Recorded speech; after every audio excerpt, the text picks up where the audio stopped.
la région de Haut-Bassin, depuis presque une décennie, les personnes âgées se sont fédérées en réseau d'associations pour mieux protéger leurs droits. En 2021, le Fonds national de la recherche et de l'innovation pour le développement a financé le projet Résilience des personnes âgées face à la maladie à coronavirus. Moi, c'est Cécile Ouattara.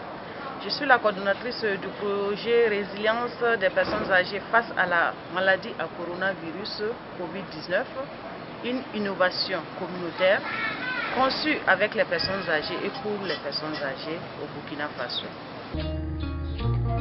L'objectif global était de contribuer à la lutte contre la Covid-19 par la recherche action participative, communautaire et multidisciplinaire.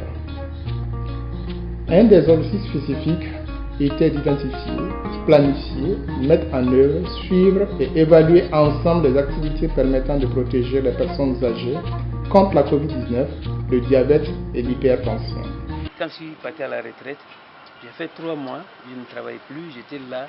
Ma femme me donne le Nescafé, disons là, le déjeuner le matin, je prends et puis à midi il me donne à manger.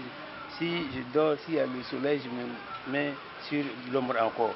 Mais à un moment donné, je me suis levé une matinée en voulant sortir de ma chambre là, aller au dehors là. Moi je ne pouvais pas soulever les pieds pour pouvoir descendre. Vraiment, le diabète là, on dirait que présentement c'est une épidémie. Voilà. Moi-même qui suis devant vous, je suis diabétique, hypertendu en même temps. Voilà, donc c'est ainsi que depuis hier, j'étais là, je n'ai pas mangé. Le matin, je me suis précipité pour être le premier à avoir mon contrôle. Moi, actuellement, j'ai même laissé la boisson, j'ai laissé la prise de Nescafé pour pouvoir m'occuper vraiment de ma propre santé. Flatane, il a commencé sans demander. Yeah, depuis l'année 85, je flatte. Docteur Ofan veut changer. Donc depuis 85, il veut flatara. Il m'a la locaille. Du diabète de la personne âgée, qui est un problème majeur de santé publique, une maladie non transmissible et qui est en net croissance de nos jours, avec beaucoup de complications, surtout au niveau cardiovasculaire, on peut avoir la crise cardiaque, aussi des complications métaboliques, on peut avoir l'hypoglycémie. Et comme il y a les problèmes de vieillissement qui sont associés, donc la prise en charge doit être préventive et puis aussi permettre aux patients, n'est-ce pas, de bien suivre, n'est-ce pas, dans son traitement avec l'éducation thérapeutique qui est assez bien.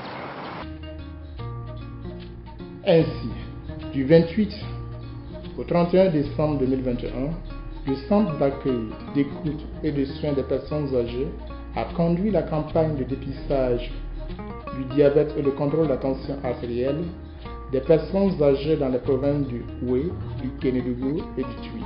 Et le premier médicament, nous leur avons dit, on a dit, lors de la formation, nous avons répété ça auprès de nos camarades, personnes âgées.